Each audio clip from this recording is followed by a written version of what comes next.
we have all of our listing documents already categorized. We also have them already put together so that when you guys need to get a listing prepared, right? You could just type it in. Hold on, let me just get rid of this okay. Sorry, I don't like this. Get rid of this okay.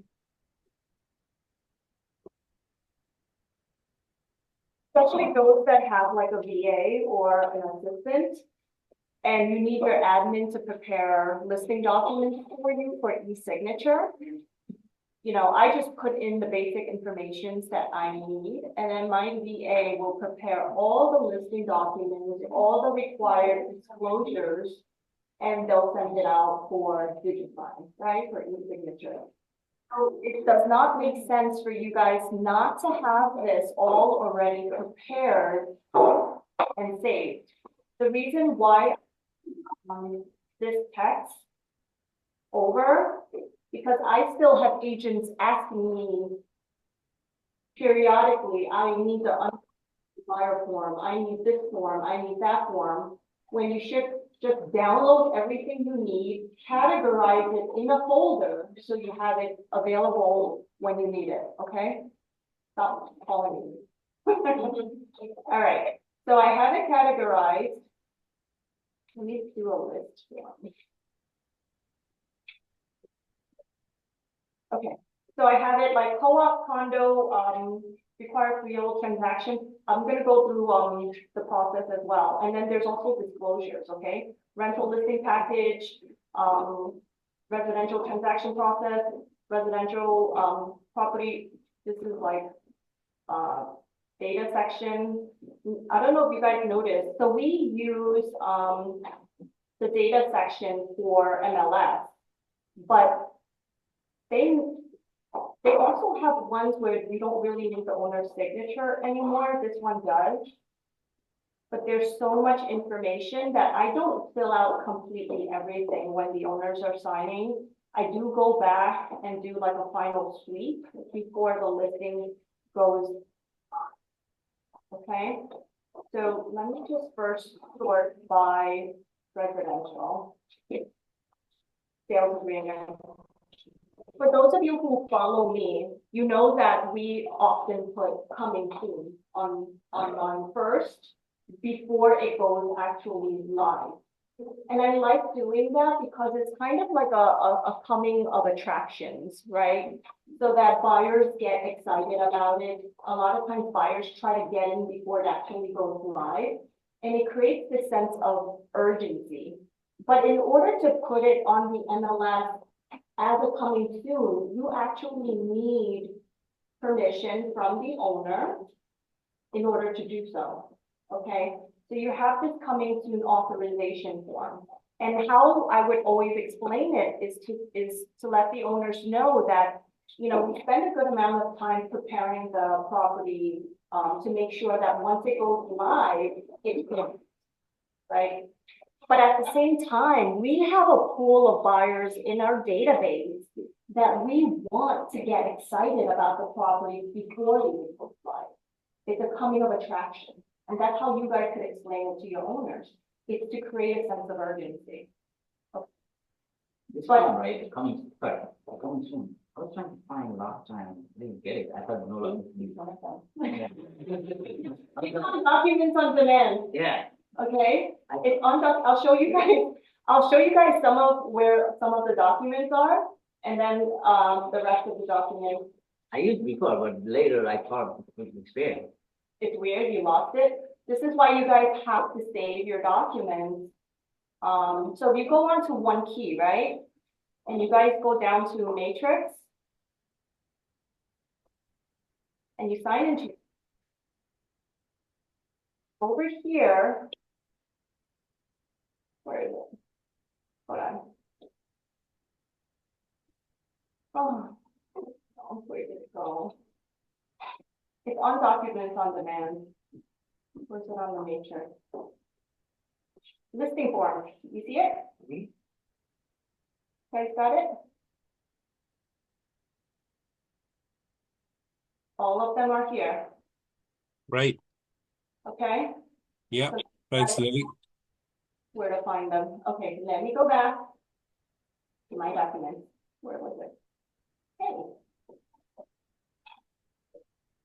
Okay, hold on. Okay, here. So I always get a coming soon form filled out because I also want to attract the buyers first.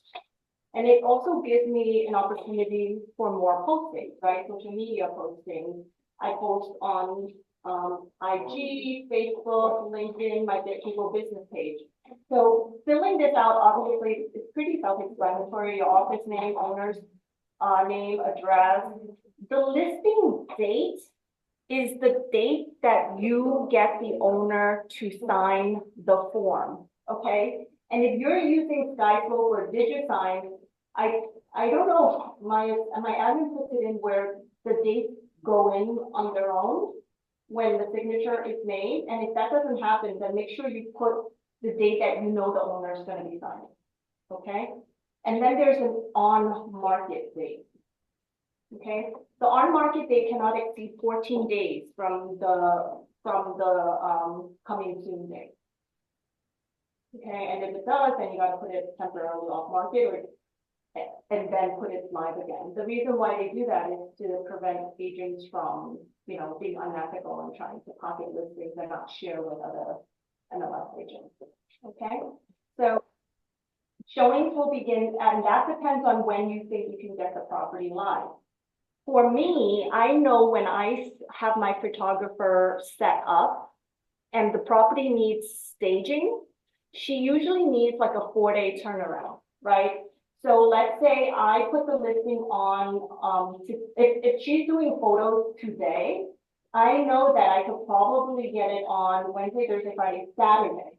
But for me, I don't like to have listings go live on a weekend, right? I like listings to go on a weekday. For me, I feel like it's better. Agents are in the office looking at new listings. The weekend is when you can prepare for an open house and a lot of, you know, showings. So I like to get things live either Monday or Tuesday and insert an open house immediately if I can for that property, right? That is the best chance for you guys to get the unrepresented buyers, right? Because a lot of times they're just going to show up at the open house as opposed to contacting someone on Zillow or StreetEasy or any of those websites and you potentially losing that lead, right? So my on-market date would be, if it falls on a Saturday, I like to put it on a Monday, okay? Or a Sunday, I like to put it on. And usually owners are okay with that. And that's how that's how I explain it to my owners. It's a coming of attractions to get buyers hyped up and get them excited about a property before it goes live. And it gives us the opportunity to make sure we have the professional photos, we have the 3D tours, we have the virtual staging, we have the perfect description to get it live. Okay, agency disclosure. This has been around forever, and it's pretty self-explanatory. With my sellers, I just say to them that I am representing you. My fiduciary duties are completely to you as a seller's agent, okay? But according to the new law changes or the new rule changes since the NAR settlement in August, every buyer now has to come in.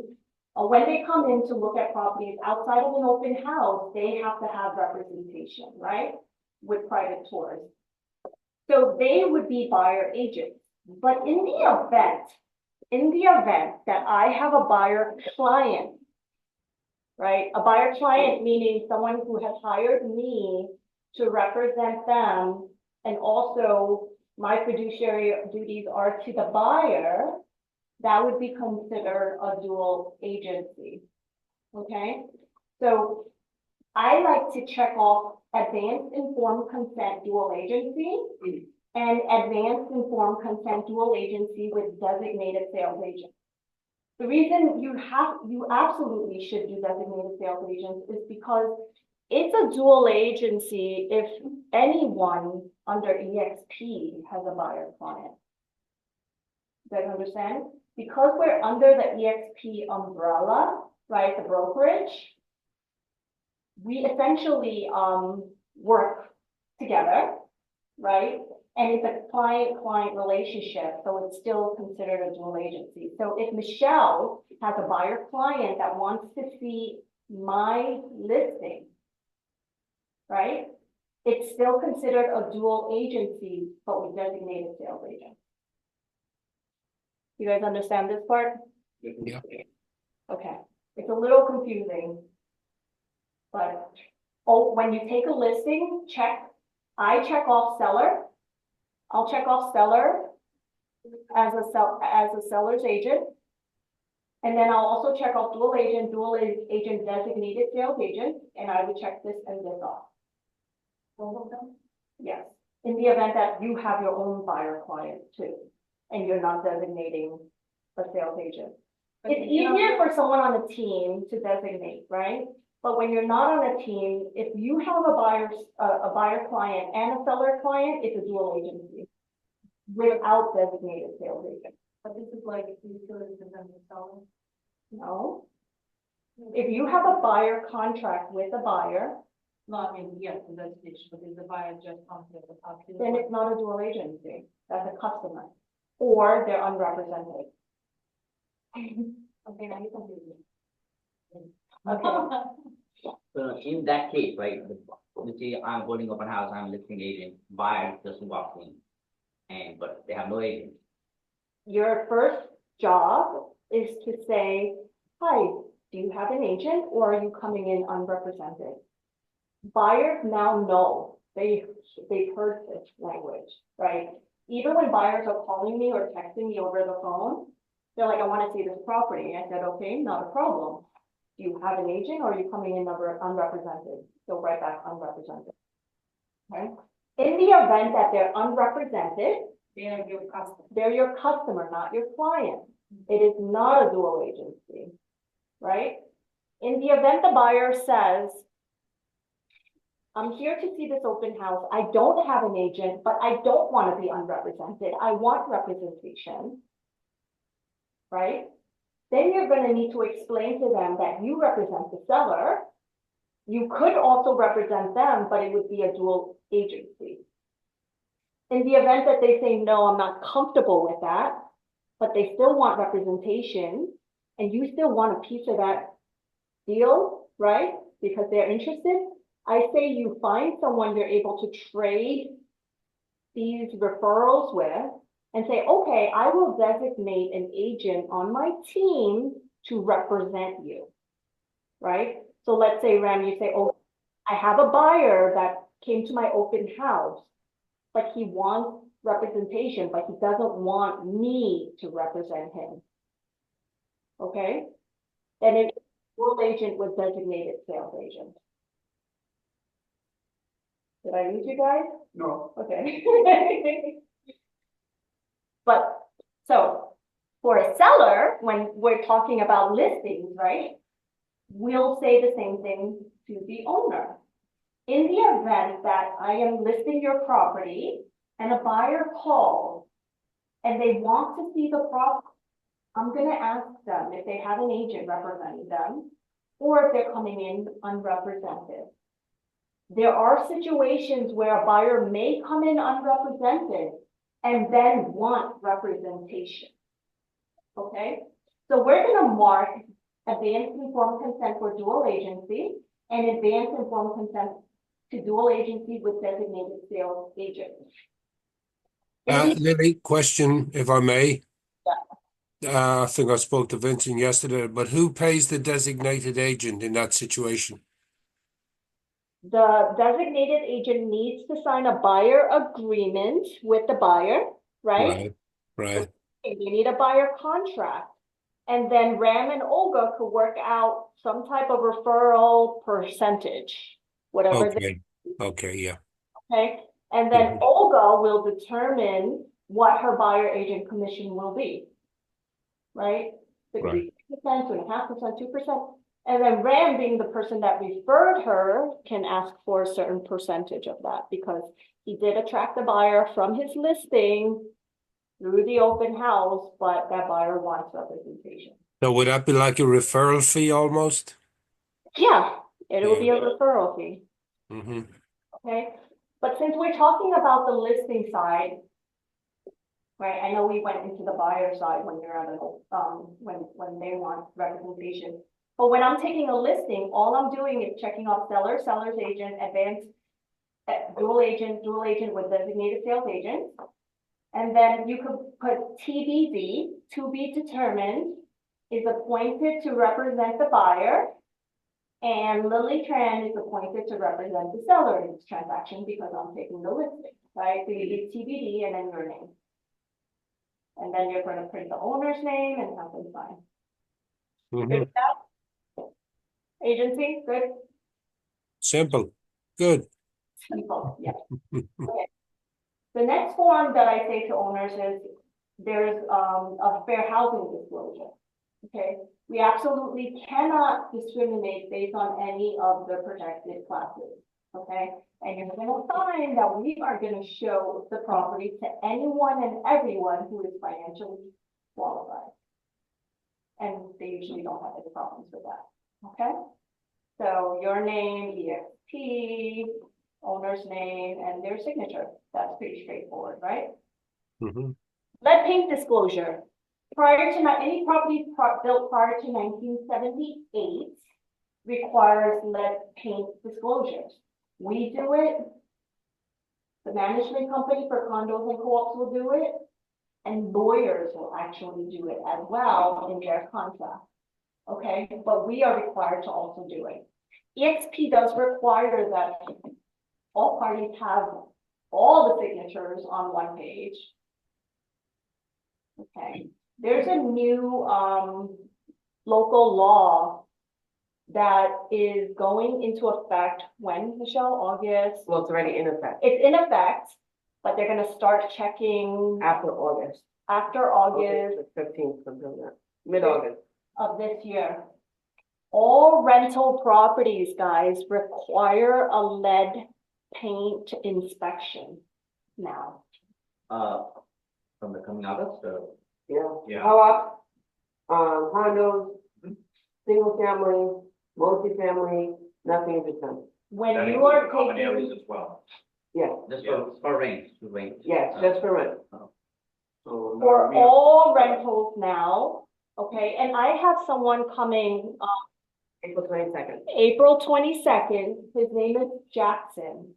He has done mold testing for some of my rental properties. He's done different types of testing for me before. So his company is reputable. Green Orchard, I think is what it's called. You guys can look it up, Green Orchard. He's gonna talk to you guys about the inspections required now for all rental properties. That'll go into effect. And if the landlord does not do it, it's gonna be at least a minimum of $1,500 fine. And these are properties that have been advertised and properties that have not been advertised. Oh, But I want you so guys, the landlord has to leave. Yeah, the landlord has to do it, but guys, it's also a listing opportunity, a sales listing opportunity. happened to me. Happened to Michelle. The reason why is, so because of this law, Michelle's landlord did the inspection. They found lead and it ended up estimating to cost him $10,000 to get it fixed or remediated. So he said, hell no. No, he paid it. Oh, he did? And then he's like, I don't want to deal with rentals, I just want to sell. Yeah. So then he ended up selling it. Okay? So when you guys are going through this lead disclosure, there's a sales one and there's also a rental one. Okay? And this is the opportunity where you guys are gonna have to tell them about this new local law.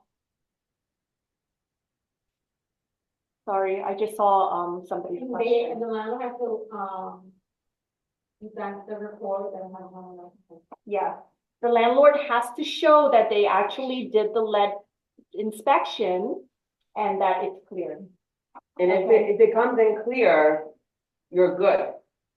if there's a result, depending on who lives in the property, if it's a child under 10, you must remedy it immediately. If it's not, I think he mentioned something about like, you don't have to do it immediately, but when they move out, then you would have to do it. And then the result is good for life because the paints nowadays don't have lead. Yeah. But Jackson will go through all of that, so that's a good one to come in the next 2. How much do you know, you know the price of the inspection? Depends on the extent of the And test. how big? I don't know. One bedroom is Wait for Jackson to tell 300. you. Yeah, Yeah, that's wait for good. Jackson. I got 300? the letter from my management, for my apartment. Yeah.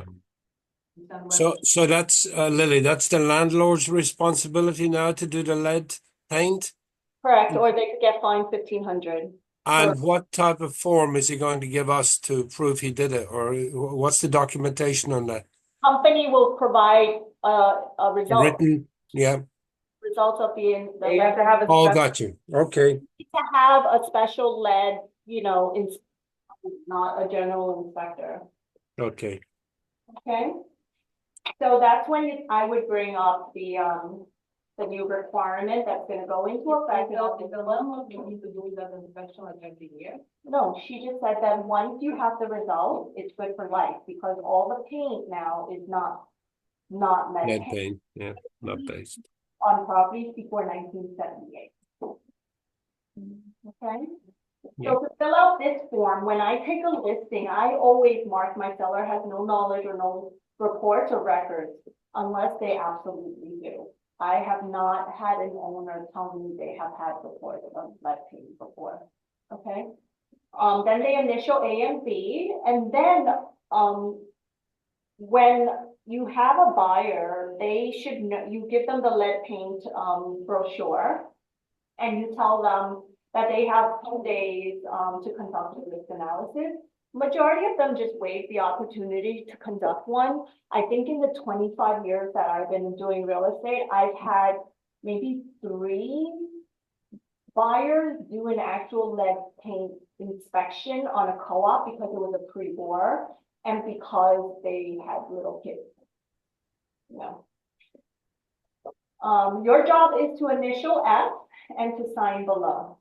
My question is, with that inspection, what would the landlord mark now? If they do the inspection? If they know, they gotta mark that they know. Yeah, yeah. Okay, but the inspector will give you a report if you're all clear, or if you're not all clear, you have to fix it. Okay. Good. Carbon monoxide smoke detectors are required for every 1 to family homes, co-ops, condos, as well. So you let the owners know that this is just a requirement, and depending on the lender and appraiser that's coming in, I do ask some appraisers, like I was selling a house on Francis Lewis Boulevard, and they told me in advance that they needed a carbon monoxide smoke detector on every floor.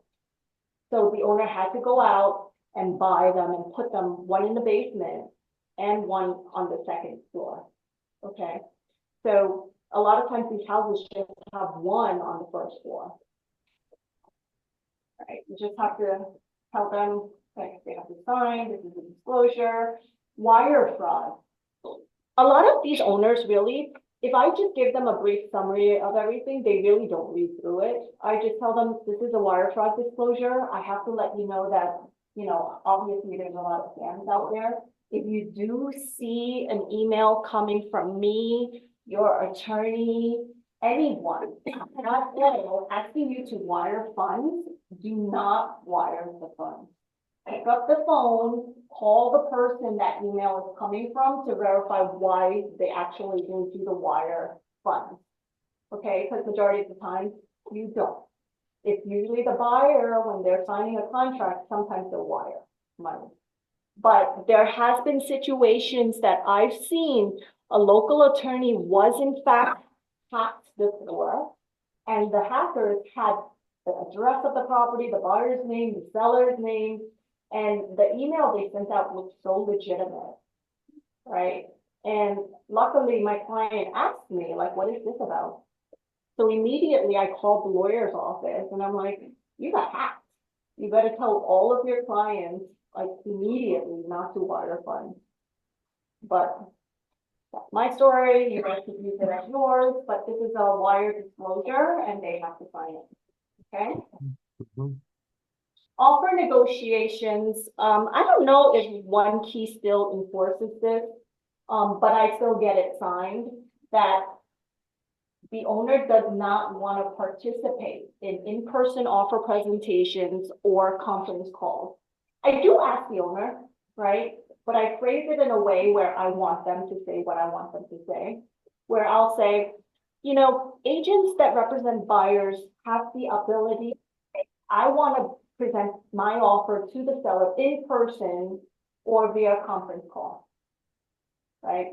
You as a seller can say, no, I don't want to participate in any offer presentations or conference calls.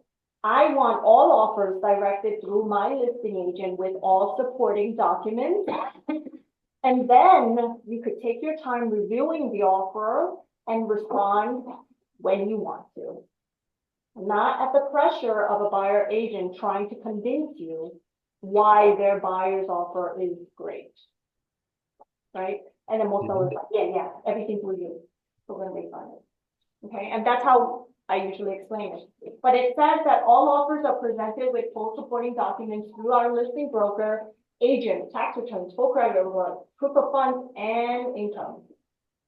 Okay? So pay stubs. Right. We do not wish to participate in calls or live offer presentations. I prefer to do it this way. I don't know, some of our other top listing agents, I don't know if you guys, Olga, do you get this form signed? Sue? So you would allow them to do a conference call or in, I've had people ask. Yeah, absolutely. I've had people ask.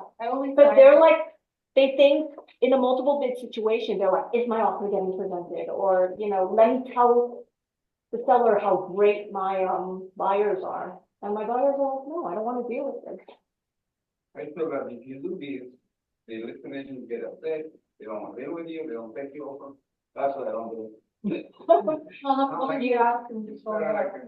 I have had agents ask me, and I'm like, nope, sorry, all offers through me. And then I have to show them that my sellers actually signed a form that says, I don't want to talk to you, talk to my listing agent. Okay, so all of my listings, I get to sign. So if you guys, this is a form that we created, my team created ourselves. So you guys can, if you decide, take a photo of it, you could create it yourself too. Yeah. Okay. Am I waiting for you guys to take a photo?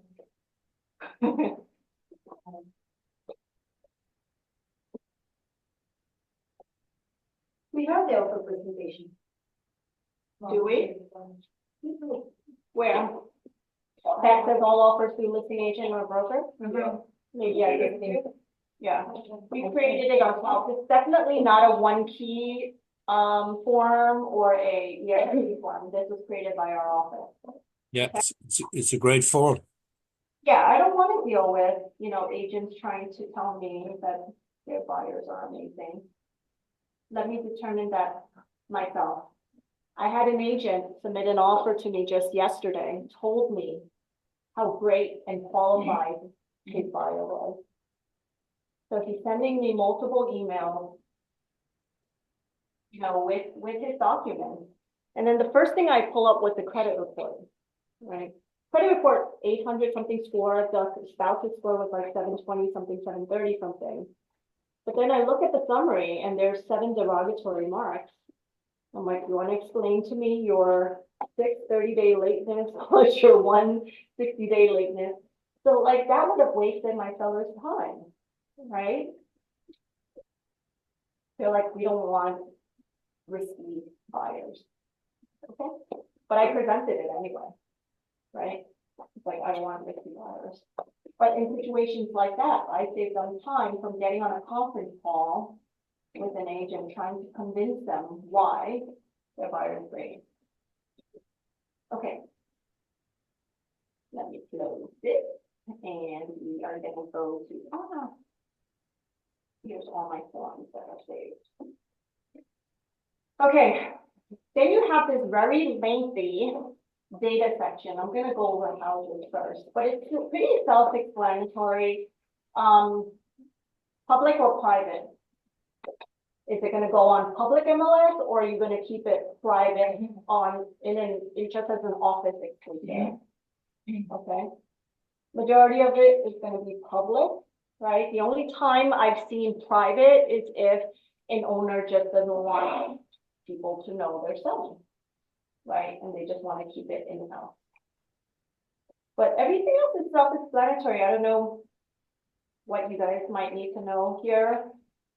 Development could be, for co-ops and condos, this is the name of the building. For Forest Hills, there's different, areas, like this might be Van Court, could be Forest Hills Gardens, it could be Courtmire, it's just the name of the village. High school, middle school, you guys could find that. Okay, how many of you guys have seen inflated information or fake information? Right, so over here, you have to put accurate information, or you could be fined up to $15,000. I haven't seen that one. But I've seen owners try to put like taxes a lot lower, but then they get like veteran star, like senior citizen, like all of that. So majority of the time, the next buyer isn't gonna get all of that, deduction. So you should be putting what the expected total cost is, okay? Sorry.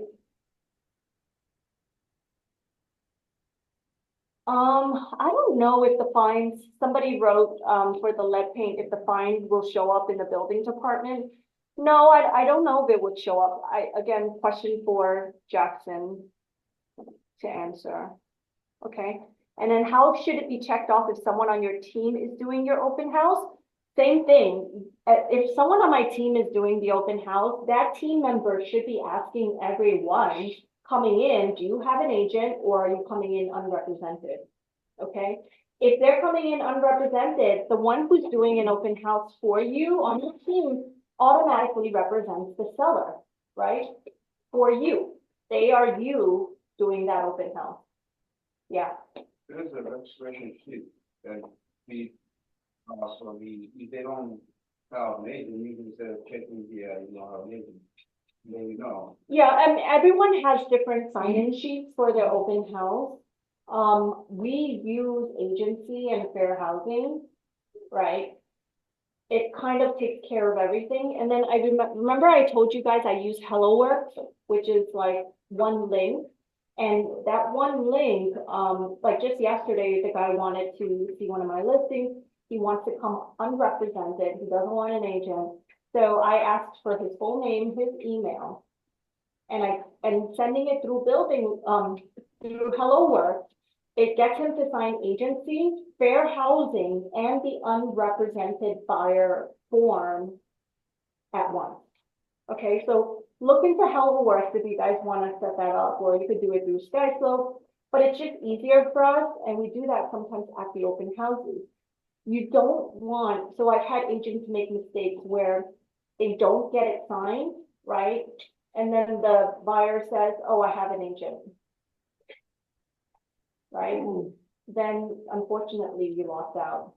But if we have a form that says, no, you came in here, you saw the property and you said you were unrepresented. Yeah, So but you have, they can make. they could, but buyers can do whatever they choose to, right? They could say, no, I still want I representation. changed my mind.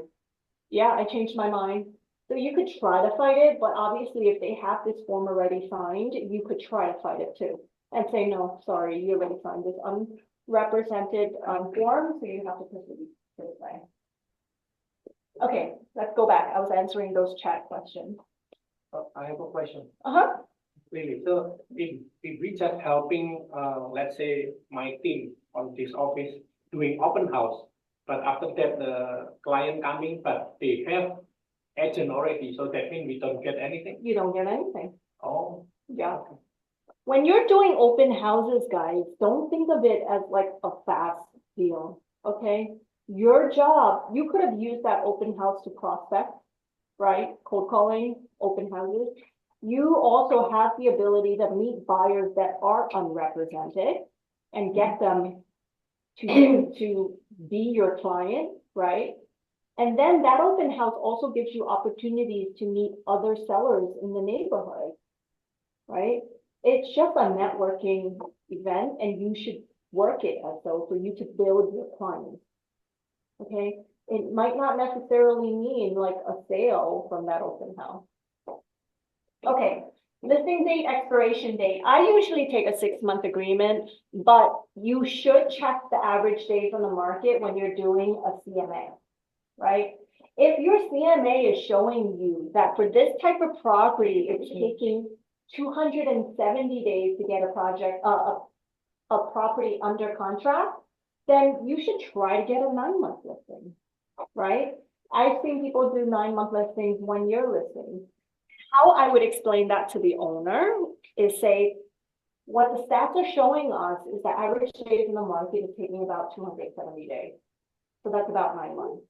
So we need to take a 9-month agreement because, you know, real estate is not like any other business. We are investing our time, our money marketing your property, and we just want to make sure we have more than enough time to get it done. And the stats are telling us that it's probably going to take about 9 months. Right, and this is for, you know, obviously I want to sell it as quick as possible, but we also need to protect ourselves as well.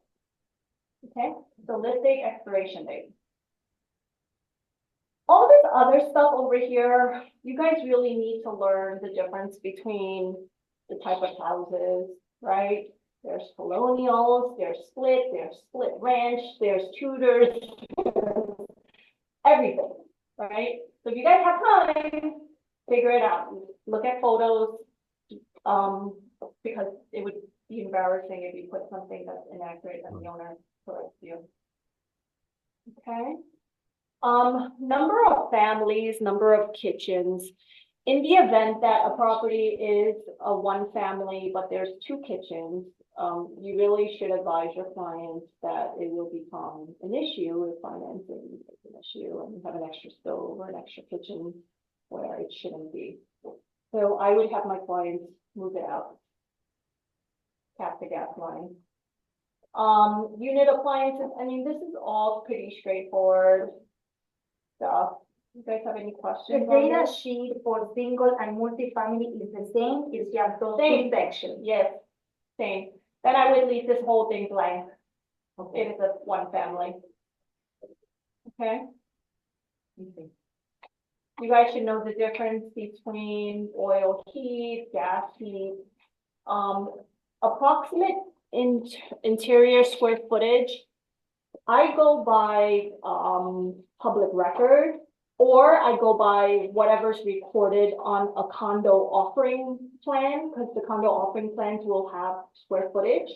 If it's a co-op, right, I go by what my Matterport shows me as the square footage as approximate.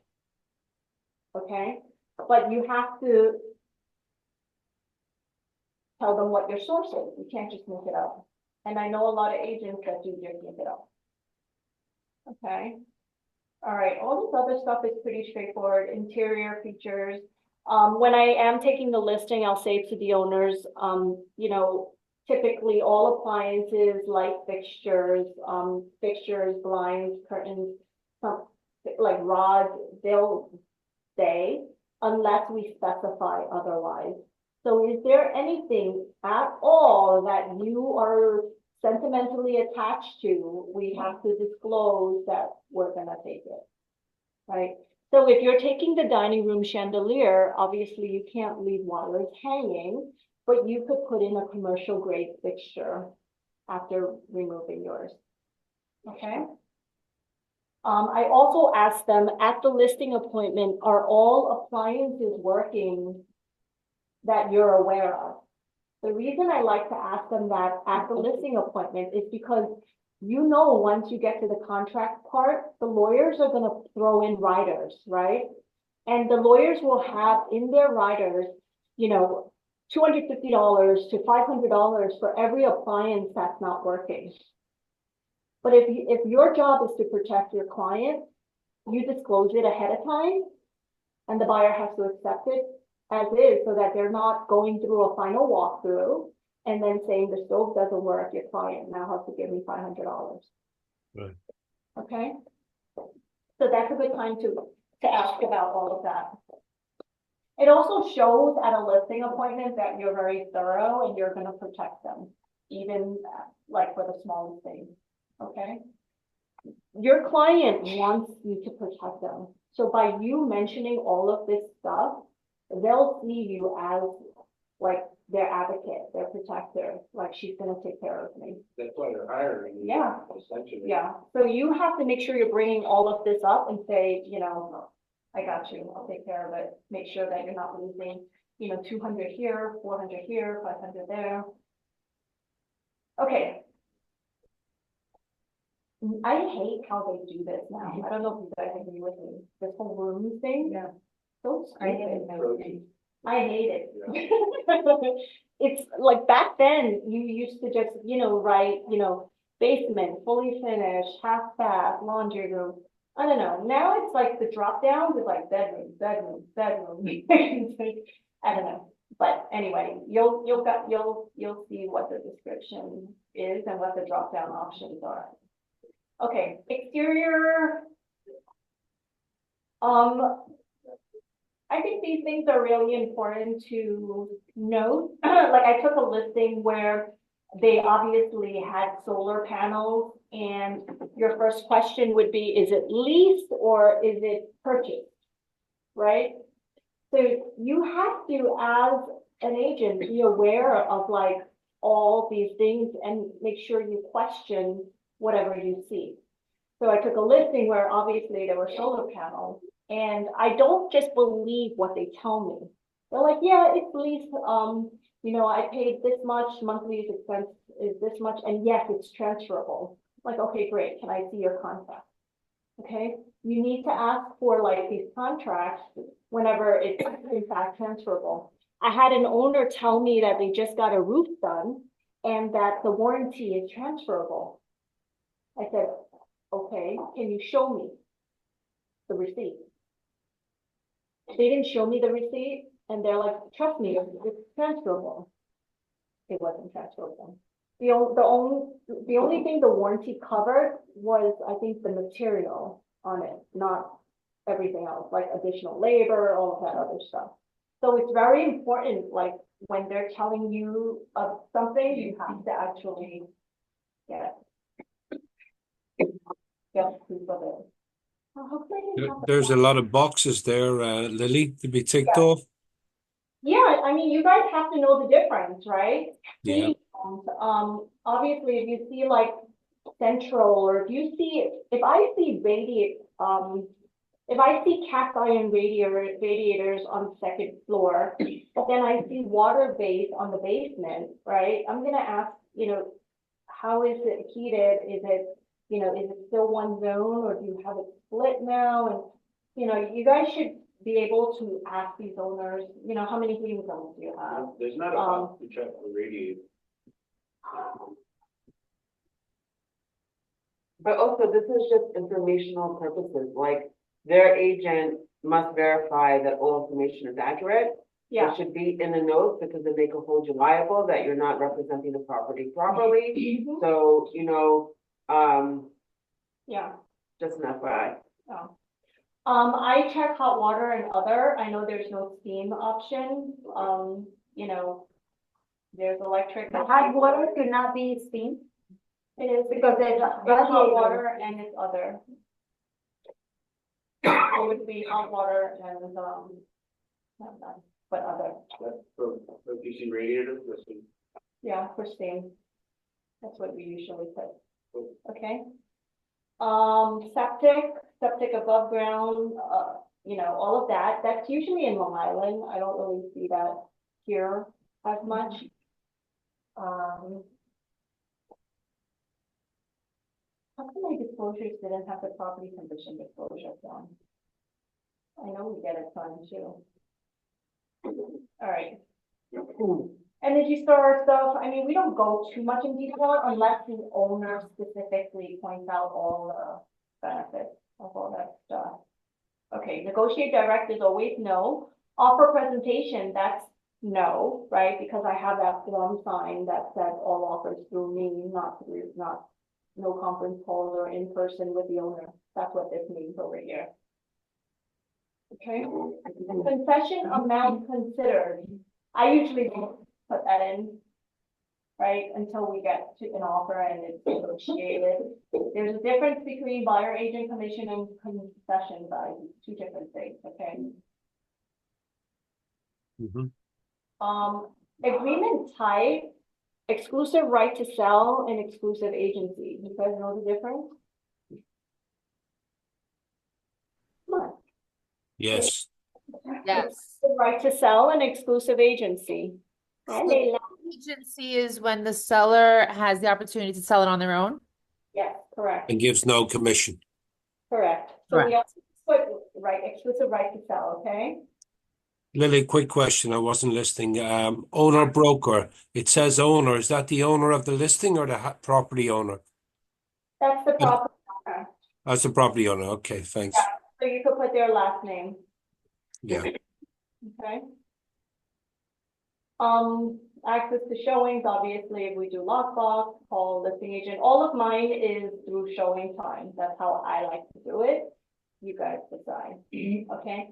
Info for realtors, I mean, this is where we put things like, dining room chandelier excluded, or, you know, minimum 30% down, no gifting, VTR 28% or less. Like any of the co-op requirements, I would put that there. Okay, and then this would be the actual description. Okay, exclusions. Supersedes only means that if a listing, I know, I've never really used it. Supersedes means that it overrides an existing listing that hasn't expired yet. So what do you mean? Let's say you're listing, you withdraw it and then now I list it, so I have to put supersedes? Yeah, and it's not supposed to, yeah, it's supposed to supersede not what the MLS, the other MLS is. Yeah, but the days on the market should remain the same. REO, bank-owned property. You guys know what bank-owned properties are, right? Okay, Right. So supersedes is a simple yes or no, right? correct. And then if it's a yes, you need to put the, Yeah, the MLS, sure. okay, that's pretty much it. I want to talk about the property condition disclosure statement. Lily, did you go to the agreement, the contract? No, not yet. Oh, okay. No, not yet. I didn't go through the contract yet. I wanted to go through the property condition disclosure. Let's see why here. The property condition disclosure statement, guys, now is required for all homeowners, okay? 1 to 4 family dwellings, except when it's an estate or like the trust or trustee has never occupied the property before, right? So they wouldn't know. Those are exempt, okay?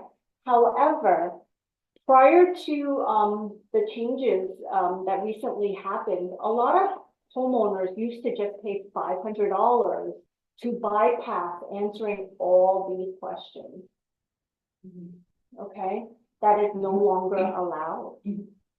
So when I take a listing now, it's so hard for me to explain to homeowners that purchased properties before and they never, or sold properties before and they've never filled this out before. And they're like, what are you talking about? No, we don't have to do this. I have to tell them that there's a new law now that says you do, and you can no longer bypass it. So answer this to the best of your ability, right? And know that you don't have to answer it if you didn't experience it yourself. Okay, so for example, if you have never seen flooding in your backyard or basement, but the neighbor told you about it, you did not experience it yourself. So it does not need to be put in there, okay?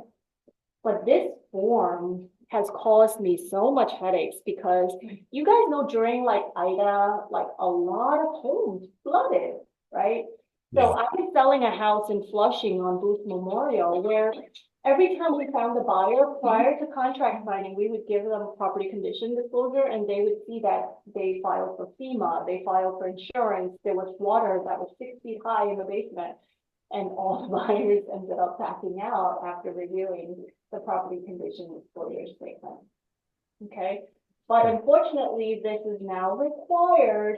And once we send out a deal sheet to the lawyers, I tell my sellers, we have to send this over as well, so that when the lawyer's getting the contract signed, they also need to sign this at the same time. And they have to return it to us at the same time. Oh, yeah, some lawyers, it's not my job, the agent's supposed to be doing this. No. Mm-mm. They should get it signed the same time that they sign the contract. And I had to remind some lawyers and they would respond like, oh shit, okay. And then they would, they now know they have to do it. Okay, our job is to get it filled out and then give it to them. Our job is get to that, or just give to the seller? So No, If it's seller a has- job, no, we don't fill it out. Our job is to get it filled out by the owner. We don't fill it out. But our job is to disclose to them that this is now a requirement and you cannot bypass it by paying $500. Just to clarify, this one doesn't apply to co-ops, right? No co-ops. Okay. And Lily, you also said if it's in the state, they're exempt from this form. Absolutely. So, Those owners never lived in the house. How would they know? well, yeah. So let's say you have a property that's a three-family that's been rented, and the owners died, and they left it to their children. In the state. It's in a state. Okay. Oh, wow. That's interesting. So what happens then? The buyer has to do an engineer's inspection himself? Yeah, they don't get this. Yeah. Wow. But you can get to do the inspection regardless if you get this or not. Yeah, you would do the inspection anyway. So you say no trust. What if the trustee lives in the house? Then they have to fill it out. Ah. That's funny. Wouldn't you think they'd still be responsible and go in and check all the appliances and blah, blah, blah? No, because some trustees are like absentee trustees, they're exempt. Right. Mm-hmm. Okay. I'm so tired. Let me see what else we have here. And also make sure that like any renovations as far as extensions and things like that have POs. Oh, yes. Yep. So I could easily spot, extensions. And I will ask the agents, if it was filed properly, if you have permits, if it was filed. And sometimes, I do hear people say they bought it like this, right? What does that automatically tell you? Mm-hmm. Where would it go with that? There are lenders that will do it, absolutely. It's whether or not your buyer wants to inherit that issue or not, right? So when I'm taking a listing, I will say to the owner that I don't think your extension is filed properly. I could run a preliminary title for you to see if it comes up.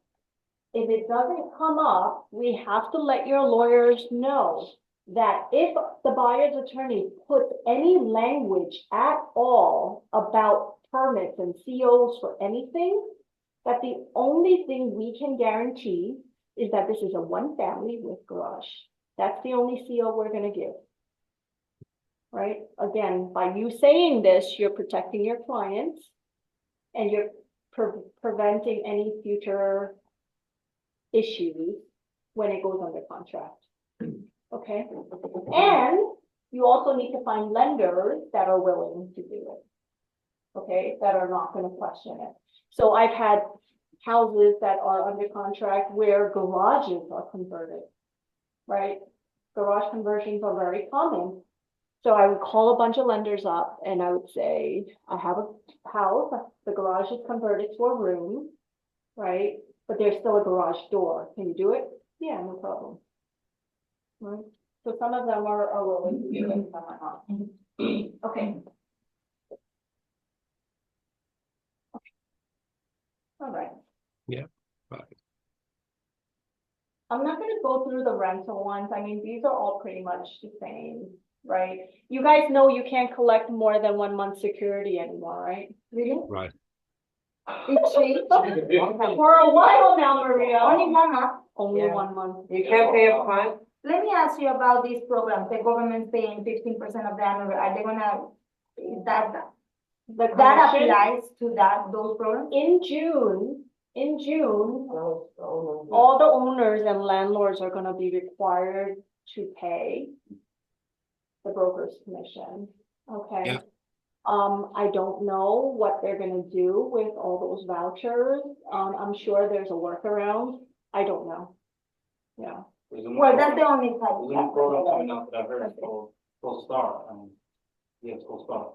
yeah. So, So when you're filling this out, guys, and you know it's gonna extend past June, you have to advise your landlords that they are now required to cover the broker's fee. Okay? Sorry, June. Good. Shake them up a little. On April 1st, there were so many people on social media tricking like people about this law not happening. I don't know if you saw it. Yeah. You saw it, right? And it actually got me too, where I was like, oh, really? And I read further until the very bottom. It's like April Fool. Oh my God. They're gonna have to cover the broker's fee moving forward, okay? That's right, before So June. on the bottom where it says like commission paid by, you're gonna have to put landlord somewhere. Oh, it's on the contract part. Okay, let's go through the contract part. Okay. Where is the contract part? Hey, Lily, question for you while you're looking for the contract. Uh-huh. So are you sending your listing forms prior to the appointment for the elect? Okay, No. do you bring them printed? No, I'm so bad. Please don't do what I do. So we're taught by all these trainers, right, that you should get your listing signed when you're there, close them out, whatever. I'm very lazy. I don't want it all filled out. I'm sorry. But I go on my listing appointments and then I'll say, okay, so we're gonna pencil in the photographer at this date, the on the market date is this date, because I don't know what dates everything is. And then I'll go back and then on my Slack, I have a coming soon section, right? See all these coming soon? I have a coming soon section just for me and my VA, where I'll tell him the details of my listing. And he'll prepare the documents for me and send it out for e-signature. Because I just can't, I don't have the time to just do all of that. I'm not mad at it. Huh? I'm not mad at it. So don't do, I'm just telling you guys the truth that I'm not doing it the right way, because you really should get the listing signed when you're at the listing appointment, okay? I just do it because of your laziness and because of my systems. It's just easier for me that way. I'm sure you do it that way now too, right? I know she's, but I love my Slack channel because we could, you know, do all these coming soons and it's like awesome. Okay. Go to the exclusive authorization and right to sell. So this is an EXP document. I showed you guys the documents on demand on Matrix. Matrix, yeah. You have to choose to use that if you want to. I like this one because it's just simpler and easier to digest for my sellers. Okay, so same thing, all this information, agreement, when it starts, okay? I don't put the on market date. I put the date that they sign the document because you don't want them to, you know, sign it and then change their mind and say this is not in effect anyway. Not only that, you don't want them to sign a later date because they're gonna start talking to other people. Hey, I'm selling my property. And if there's an agent in the building or agent that knows them, that brings them the offer, now that agent can swoop that listing away from the listing agent. I've done it. Yeah. When we're teaching you from our pain. So like, when they're signing the listing date, the listing begins the day they sign, not the day it goes live. That's so important because I had another agent interview with the seller. That seller was gonna go and list with them. They said, let me just bring my buyer. I may be able to save you money. I may be able to get you the other offer. I got the offer and they saw that the listing agreement they signed was for the later date. So I cut out the other agent. They were not in agreement in that period. They were in agreement, but the agreement date started later. They weren't in agreement yet. Yeah. They were not. Yeah. Yeah. So always, I'm telling you guys, because through experience, put the date that they sign. You want it to go in effect as they sign, okay? But you have to go in effect within certain amount of mileage. That's why you have the coming soon authorization form. There's a list date, there's an on-market date. Yeah. Like if it's a Brooklyn on the left, the minute you put it in, you're right, you don't have to. We have a coming soon. Okay, so commission, guys.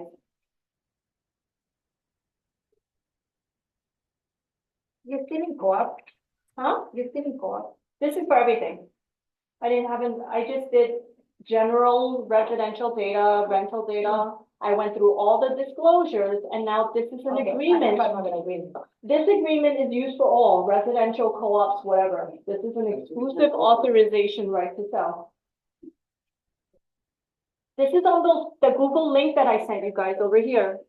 Oh, you have the other one, the big one is, This one is EXP. Yeah, This is EXP. I like EXP contract. Which one? So Lily, you use the EXP exclusive right to sell instead of LIBOR's.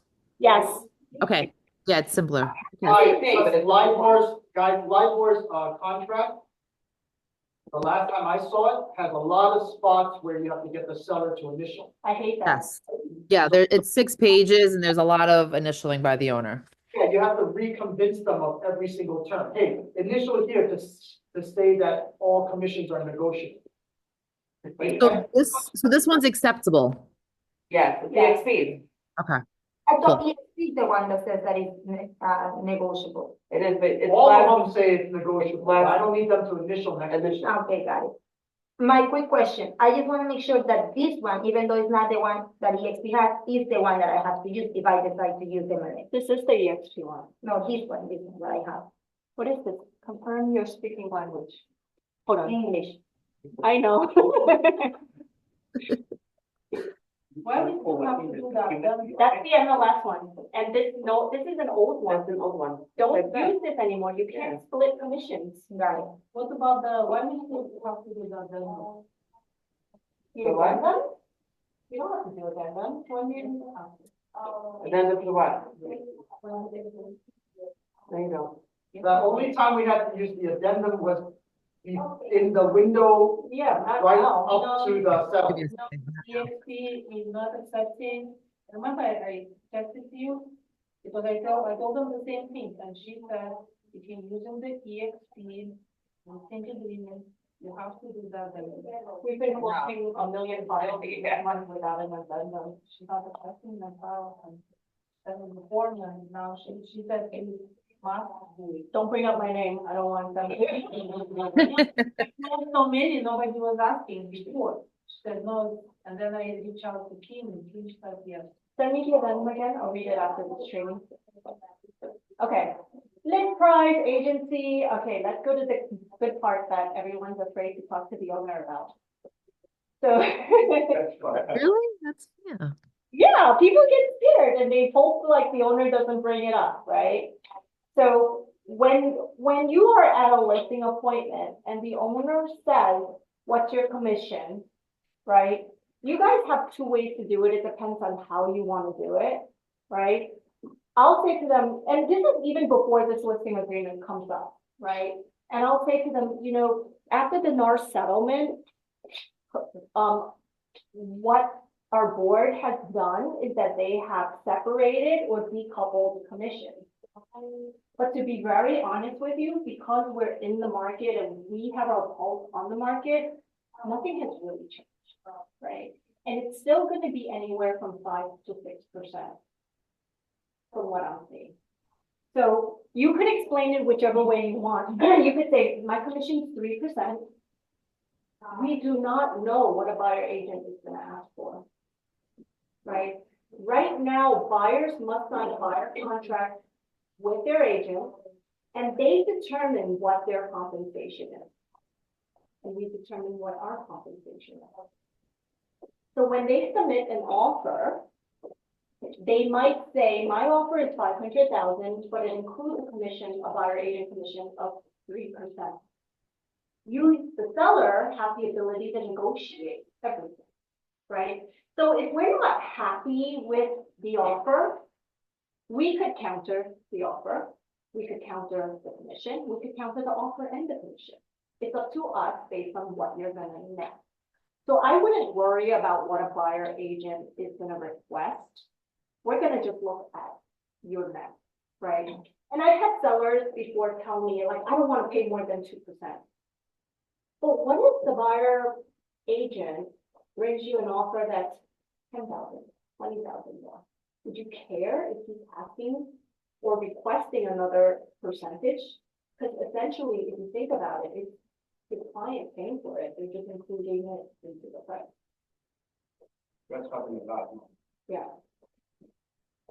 In the event that a buyer decides that they want to come in unrepresented, I personally believe this is a great situation for a lot of homeowners, right? And in situations like that, for the added liability, for the added work that we have to do, our commission is also 3%. I'm just using numbers, so that really you guys decide. And I think this is amazing for my sellers because if you think about it, we are helping facilitate this transaction.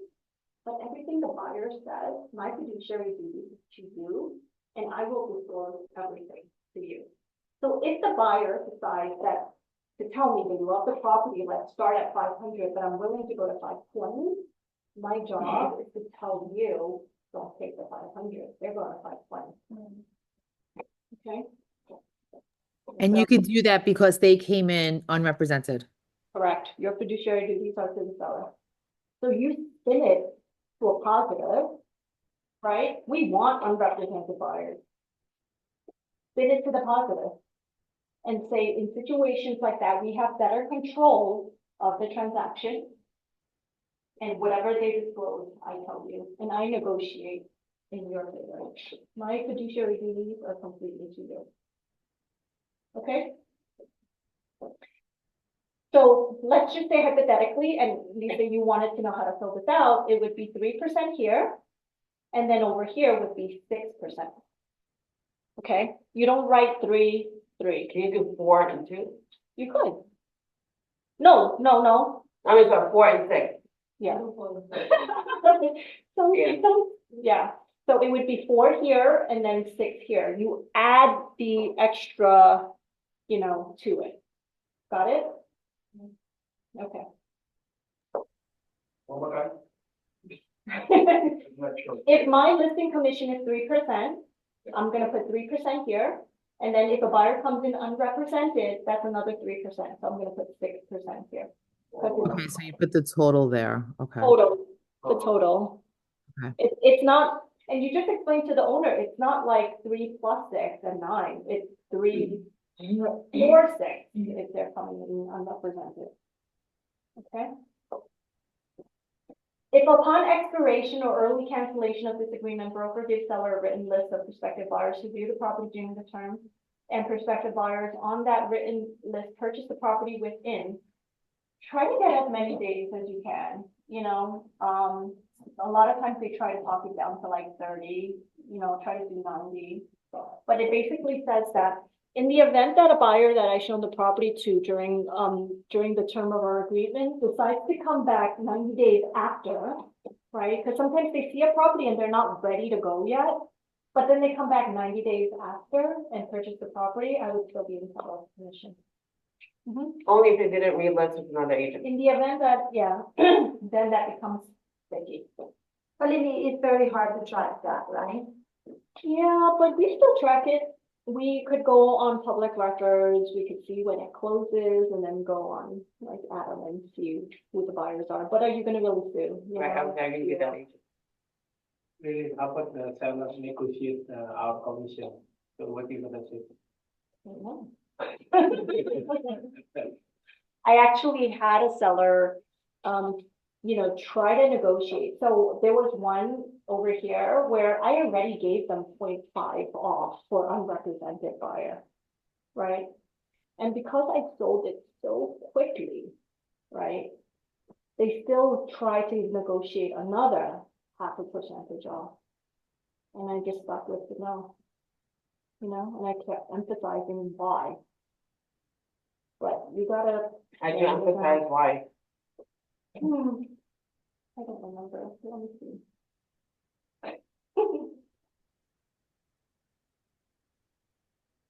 Okay. I mean, your experience, that was how you sell it. Yeah, Possible.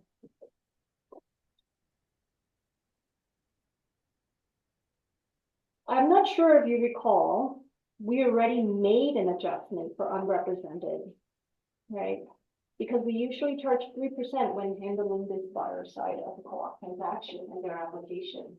We take on the added liability. And the extra work and the tedious board application process. Okay, so then she just left it alone, but then she came back. Yes, I do recall that you guys would bring it down. And I was just wondering if there's any wiggle room, because they will always ask, like, they don't care. Okay, I believe we had agreed to price it, and then she's like, oh, and you sold it so fast, right? I believe we had agreed to price it competitively, expecting it to get multiple bids. But the grunt of the work is what actually comes after, with the tedious board package and process compared to residential homes.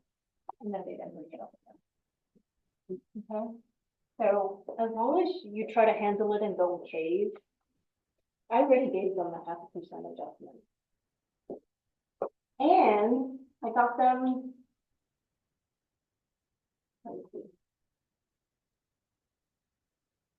37,000 they were asking. And I still bet you that. Yes, Mayor. So what the hell? Do you stop at 37,000 then? All right. Seller's concession. This is where I would explain to them, that we may have to add a seller's concession. And I do this often with co-ops where there's a minimum price per share requirement, let's say, and we need to add a decoration credit, right? So some co-ops, they'll reject you if you're selling it for too low, right? So that's where seller's concession would come in. And I would, that's how I would explain it to them. So on paper, it would say a certain price, so we would give the buyers a credit at their closing. Okay, lock boxes, authorized, do not authorize. You would just ask the owner, right? Some owners are okay with you sharing the lockbox, as long as you say everyone that's coming through is fully licensed with the Department of State. But despite doing this, sometimes the owners will say, no, I want you here. And I have a video camera in the apartment. I hate when that happens, but I agree. Okay. Broker services, I could be through all of this stuff, but I think the most important part was the commission portion. You do have to let agents and buyers know if there's recordings in the property or in the house. Okay, so recordings of property has to be And that's why disclosed. you don't sign that amendment, ready in the Okay, listing. I have the whole chart here. I explained her the same thing, Mhm. she was not holding my file. Just say, can you assign me to someone else and recheck everything? I did, Kim said, this is the person who assigned, and I said, my whole office is not using it, and she sent me that memo, and she wrote that, what I sent you, Michelle. Yeah. She wrote that, when the NAR amendment, when the NAR created that amendment, is not required, then like he specific as they don't. This is not the NAR one, so you have to sign when you take it over. What is this addendum that she's talking about? We need to have that every time we have a listing? We only use the addendum when, this whole NAR thing came into This is a play. different addendum What that is she sent. She said it's different. It's a different addendum that she But for sent. what? It's, For a previous listing before? no, or change? it's a listing agreement. It says New York Addendum to Representation Agreement. Can I text you? Can you pull it up here? Yeah, I'll text it to me. I've been closing and they don't ask me for that. Okay. Holy shit, 19 text messages. I just sent it to you.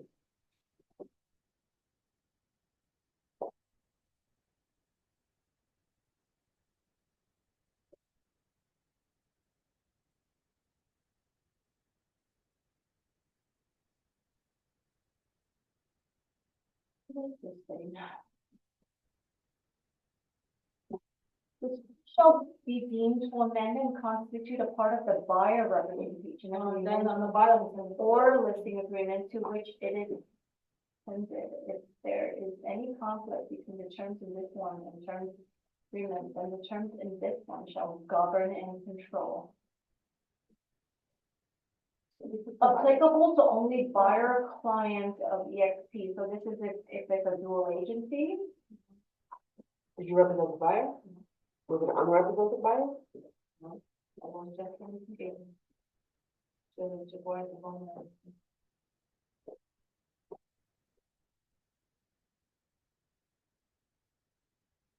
Can you send this to Cindy and ask her how she bypasses this?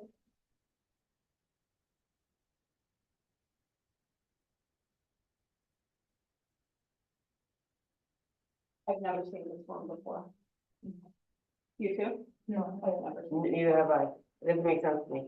It doesn't make sense also, but she said I'm not going to close the file. All right, ask Cindy about it, and then we'll see. They also are a little bit confused, I think. Yeah, You have to fight them back. okay, so this is all done. What I also like to share, and if you guys want to create it, we're gonna just wrap this up, because we have 81 minutes, but everything else. I'm so sorry for you. Uh, Let's say, can I use any other listing agreement without using the addendum? and Send me the form. She replied, you will have to use the listing agreement, your MLS to release the number. The EXP agreement requires that. don't bring up my name, I don't want to have to do it. Usually the seller's spouse supposedly like sign also when. It depends if they're on the stock certificate or the property or not. If you gotta check who's on the deed or on the stock certificate. So whenever I'm on a listing appointment, I'll ask, who's on the stock certificate or property. Curious why you use the fee agreement over MLS. It's easier to digest, it's easier to read. I hate the lengthiness of the other agreements. Okay. So I also have this transaction process that I do give some of my sellers if they do have a lot of questions, like, I need to know step by step what's gonna happen. So this is a co-op transaction process, and it'll say like, if once the purchase made offer is accepted by seller, we will prepare a setup sheet or a deal sheet, seller attorney draws up the contract. It basically gives you like days by days, like what happens and then what eventually, how long it would potentially take.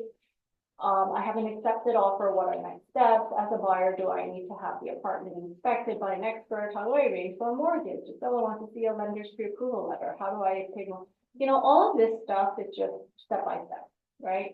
And then it goes into closing costs as well. Usually. Yeah, I can share it. Okay.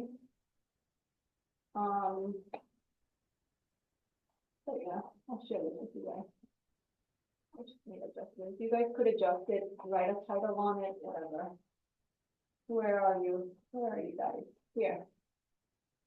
Co-op transaction process. Residential transaction process. And cost. There you go. All right, you guys could read through. It's all about sharing. Cindy, can you copy and paste the first link in this chat again, please? What chat? the link that you sent, copy and paste. This again. one? This one. over there. That- Document. This one? Yeah, the documents that Why you you, can't find it? no, because You signed it my, after? yes, correct, so can you resend it? So I can save it. How come you guys don't save these documents? No, I have, I just want the new ones. Yes, Jennifer just did it. Oh, thank Oh, you, okay. Jennifer. Thank you. Mhm. Lily, amazing. Thank you so much. What a great training. No, you guys don't. You see what you did there, Lisa? So, I had students also ask me about how to use Matrix, how to input listings, how to do CMA. Guys, when you go into your thing over here, okay? If you go onto, where is it, education? Where is the education part? Somewhere here.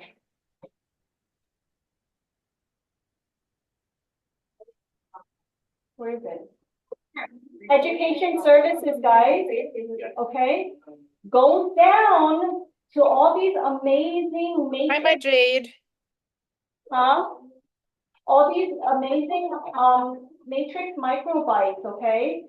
How to do a CMA, how to put listings in, and how to do searches, your matrix, all of this training, these webinars are pre-recorded for you to just learn at your free time, okay? It's so available to everyone. It's brilliant. It's on YouTube, right? Yes, it's all on YouTube, guys. So it has Yeah. everything for you. Like, these are the most important: listing management, CMA, doing searches, how to set up your matrix. Yeah. Okay, now we're done. That was great.